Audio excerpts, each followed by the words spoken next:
88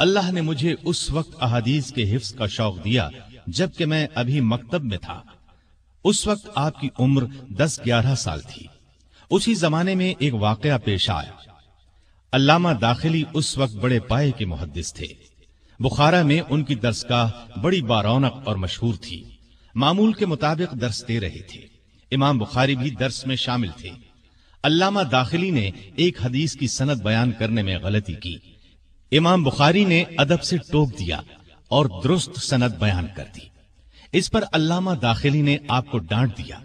امام بخاری نے فرمایا، اگر آپ کے پاس اصل کتاب ہو تو اس میں دیکھ لیجئے۔ علامہ داخلی گھر گئے، اصل کتاب کو دیکھا تو امام بخاری کا ٹوکنا درست تھا۔ چنانچہ انہوں نے امام بخاری کے سامنے اپنی غلطی تسلیم کر لی۔ اس وقت امام بخاری کی عمر صرف 11 سال تھی۔ امام بخاری کو جس طرح حفظ حدیث کا شوق بچپن ہی میں ہو گیا تھا، اسی طرح ان میں یہ شوق بھی پیدا ہو گیا کہ صحیح احادیث کو غیر صحیح احادیث سے الگ کریں اور علم حدیث کے ہر شعبے سے آگاہی حاصل کریں۔ غرض ان تمام باتوں کی طرف میلان شروع سے ہی تھا۔ پھر جوں جوں وقت گزرتا گیا ان کے یہ خیالات جڑ پکڑتے چلے گئے۔ اس زمانے میں انہوں نے جن اساتذہ سے علم حاصل کیا تھا ان کے نام یہ ہیں: محمد بن سلام بیکندی، محمد بن یوسف بیکندی، عبداللہ بن محمد مسندی، ابراہیم بن اشعث۔ ان علماء کرام کی بخارا میں درسگاہیں تھیں۔ انہی دنوں کا ایک حیرت انگیز واقعہ علامہ سلیم بن مجاہد بیان کرتے ہیں۔ میں ایک روز محدث وقت محمد بن سلام بیکندی کی خدمت میں حاضر ہوا۔ محدث صاحب مجھے دیکھتے ہی بولے، تم ذرا دیر پہلے آتے تو میں تمہیں ایسے لڑکے سے ملواتا جسے 70,000 حدیثیں یاد ہیں۔ یہ سن کر مجھے بہت حیرت ہوئی۔ حلیہ اور نام وغیرہ پوچھ کر میں اسی وقت ان کی تلاش میں نکلا۔ آخر مجھے مل گئے۔ میں نے ان سے پوچھا، تمہارا ہی یہ دعویٰ ہے کہ تمہیں 70,000 احادیث یاد ہیں؟ امام صاحب نے ان کی بات سن کر جواب دیا، ہاں بلا شبہ مجھے اتنی احادیث یاد ہیں، بلکہ اس سے بھی زائد۔ اور صرف یاد ہی نہیں بلکہ جس حدیث کے بارے میں سوال کریں گے اس کے راویوں کی وفات، جائے سکونت اور دیگر حالات بھی بتا دوں گا، اور جو قول یا فعل صحابی یا تابعی کا بیان کروں گا اس کے ساتھ یہ بھی بتا سکتا ہوں کہ ان کا یہ قول و فعل کس آیت یا حدیث سے اخذ کیا گیا ہے۔ ایک روز محمد بن سلام بیکندی نے سفر پر جانے سے پہلے امام بخاری سے کہا، تم میری کتاب کو دیکھ لو اور اس میں جو غلطی ہو اس کی اصلاح کر دو۔ کسی نے علامہ بیکندی کی یہ بات سن کر حیرت ظاہر کی اور کہا، آپ فن کے امام ہو کر ایک نوجوان لڑکے سے یہ فرما رہے ہیں، میری کتاب میں سے غلطیاں نکال دو۔ علامہ بیکندی نے اس کی بات سن کر جواب میں فرمایا، ہاں اس نوجوان کا کوئی ثانی نہیں ہے۔ وہ فرمایا کرتے تھے، جب محمد بن اسماعیل میرے درس میں آ جاتے ہیں تو میں حیرت زدہ ہو جاتا ہوں۔ حدیث بیان کرتے وقت مجھے خوف محسوس ہونے لگتا ہے کہ کہیں محمد بن اسماعیل کے سامنے غلطی نہ ہو جائے۔ یہ سب باتیں اس وقت کی ہیں جب امام بخاری محمد بن سلام بیکندی کے درس میں شریک ہوتے تھے، اور انہوں نے اپنے وطن بخارا سے حصول علم کے لیے رحلت نہیں فرمائی تھی۔ امام بخاری نے جب وطن سے رحلت فرمائی تو پھر علامہ بیکندی کو ان سے ملنے کا اتفاق نہیں ہوا۔ رحلت محدثین کی اصطلاح میں وہ سفر ہے جو حدیث یا حدیث کی اسناد حاصل کرنے کے لیے کیا جاتا ہے۔ اصحاب رسول اور تابعین اس سفر کے لیے کیا کچھ کرتے تھے اس کا اندازہ لگانا آج کے دور میں ممکن نہیں۔ بعض اوقات تو صرف ایک حدیث کے لیے یا صرف ایک حدیث کی جانچ کے لیے ایک مہینے کے سفر کی تکالیف برداشت کرتے تھے۔ اس زمانے میں سفر بھی پیدل، گھوڑوں یا اونٹوں پر ہوتا تھا۔ امام بخاری نے عمر کے 16ویں برس تک اپنے ہی ملک کے اساتذہ سے علم حاصل کیا۔ پھر آپ نے حجاز کا سفر کیا۔ حجاز اسلامی علوم کا منبع تھا، رسول اللہ صلی اللہ علیہ وسلم کا مسکن تھا۔ وہاں وحی اتری، جبرائیل آئے، صحابہ کا وطن اور اسلام کا مرکز تھا۔ حجاز میں آمد سے پہلے عبداللہ بن مبارک اور وقیع کی تصانیف کو زبانی یاد کر چکے تھے۔ یہ 210 ہجری کی بات ہے۔ اس وقت تک امام بخاری نے اپنے ہی وطن میں وہ فضل و کمال حاصل کر لیا تھا جو بڑے تعجب کی نگاہ سے دیکھا جاتا تھا۔ یہ کمال بڑے بڑے اماموں کو زندگی بھر نصیب نہیں ہوا تھا۔ 16ویں برس اپنی والدہ کے ساتھ مکہ معظمہ پہنچے۔ اس سفر میں آپ کے بڑے بھائی احمد بھی ساتھ تھے۔ والدہ اور بھائی تو حج سے فارغ ہونے پر وطن واپس چلے گئے، لیکن امام بخاری نے وہیں قیام فرمایا۔ علم کی تکمیل کے لیے اب آپ مکے کے شیوخ کی درسگاہوں میں شریک ہونے لگے۔ اس وقت مکے میں فن کے امام یہ لوگ مانے جاتے تھے: امام ابو الولید احمد بن ارزقی، عبداللہ بن یزید، اسماعیل بن سالم الصائغ، ابو بکر عبداللہ بن زبیر حمیدی وغیرہ۔ مکے کے بعد آپ نے مدینے کا رخ کیا۔ اس وقت وہاں دنیا بھر سے لوگ سفر کر کے آتے تھے، علوم نبویہ سیکھتے تھے۔ آپ 18 سال کی عمر میں 212 ہجری میں مدینے پہنچے۔ اس وقت مدینے میں یہ حضرات درس دیتے تھے: ابراہیم بن منذر، مطرف بن عبداللہ، ابراہیم بن حمزہ، محمد بن عبید اللہ، عبدالعزیز بن عبداللہ اویسی وغیرہ۔ اسی سفر میں انہوں نے اپنی تاریخ کبیر کا مسودہ چاندنی راتوں میں لکھا۔ مورخین کا کہنا ہے کہ آپ نے یہاں 6 سال گزارے، پھر بصرہ کا رخ کیا۔ اس وقت بصرہ علم کے میدان میں بہت ترقی پر تھا۔ بصرہ میں امام ابو عاصم نبیل، صفوان بن عیسیٰ، بدل بن محبر، حرمی بن عمارہ، عفان بن مسلم، محمد بن ارعرہ، سلیمان بن حرب، ابو الولید تیالسی، امام عارم اور محمد بن سنان وغیرہ سے استفادہ کیا۔ بصرہ کا امام بخاری نے 4 بار سفر کیا۔ بصرہ کے بعد کوفے کا سفر کیا، اسی طرح بغداد کی رحلت کی۔ کوفے میں عبید اللہ بن موسیٰ، ابو نعیم، احمد بن یعقوب، اسماعیل بن ابان، حسن بن ربیع، خالد بن مخلد، سعید بن حفص، طلق بن غنام، عمر بن حفص، قبیصہ بن عقبہ، ابو غسان وغیرہ سے روایات لیں، اور اس کے بعد بغداد کا سفر کیا۔ بغداد اس وقت خلافت عباسیہ کا دارالسلطنت تھا۔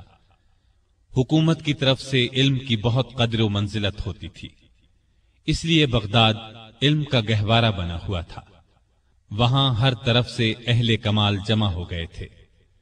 بغداد میں اس وقت یہ شیوخ موجود تھے: امام احمد بن حنبل رحمۃ اللہ علیہ، محمد بن عیسیٰ صباغ، محمد بن سائق اور سریج بن نعمان۔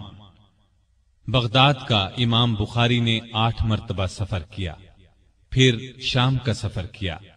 شام کے بعد مصر، جزیرہ، خراسان، مرو، بلخ، ہرات کے سفر کیے۔ ان تمام مقامات کے شیوخ سے استفادہ کیا۔ محدثین لکھتے ہیں امام بخاری ان تمام شہروں میں طلب علم کے لیے گئے اور وہاں قیام کیا۔ خطیب بغدادی لکھتے ہیں امام بخاری نے تمام شہروں کے محدثین کی طرف سفر کیا۔ خراسان اور عراق کے تمام ملکوں، حجاز، شام اور مصر میں حدیثیں لکھی۔ بغداد تو کئی بار گئے۔ جعفر بن محمد قطان لکھتے ہیں کہ میں نے امام بخاری کو کہتے ہوئے سنا ہے، میں نے 1000 سے زائد اساتذہ سے احادیث لکھی اور میں سند کے بغیر کوئی حدیث یاد نہیں رکھتا۔ آپ کے تقوی کا عالم کیا تھا، اس کا اندازہ اس واقعے سے لگایا جا سکتا ہے کہ ایک بار آپ کو سمندر کا سفر کرنا پڑا۔ آپ جہاز میں سوار ہوئے، آپ کے پاس 1000 اشرفیاں تھیں۔ ایک صاحب نے جہاز والوں کو آپ کے بارے میں بتا دیا کہ یہ کون ہیں، لہٰذا جہاز والے آپ کی خدمت میں لگے رہے۔ اس کام کے لیے انہوں نے اپنا ایک ساتھی مستقل طور پر آپ کے ساتھ کر دیا۔ اس نے خوب خدمت کی۔ امام صاحب اس کی خدمت سے بہت متاثر ہوئے۔ باتوں باتوں میں 1000 اشرفیوں کا ذکر کر بیٹھے۔ ایک صبح ان کا ساتھی سو کر اٹھا تو چیخنے چلانے اور سر پیٹنے لگا اور کپڑے پھاڑنے کی نوبت آ گئی۔ لوگ بہت حیران ہوئے، پوچھا آخر ہوا کیا؟ جب سب اصرار کرنے لگے تو بولا میرے پاس 1000 اشرفیوں کی تھیلی تھی، وہ گم ہو گئی ہے۔ اب ایک ایک کی تلاشی لی جانے لگی۔ امام صاحب نے چپکے سے اشرفیوں کی تھیلی سمندر میں گرا دی۔ سب کے ساتھ امام بخاری کی بھی تلاشی لی گئی۔ جب کسی کے پاس سے بھی تھیلی نہ ملی تو سب نے اسے برا بھلا کہا۔ سفر ختم ہوا، لوگ جہاز سے اترے۔ تنہائی میں بات کرنے کا موقع ملا تو وہ شخص ان کے نزدیک آیا اور پوچھا آپ نے تو بتایا تھا کہ آپ کے پاس اشرفیوں کی تھیلی ہے، پھر آپ نے اس تھیلی کا کیا کیا؟ امام بخاری نے فرمایا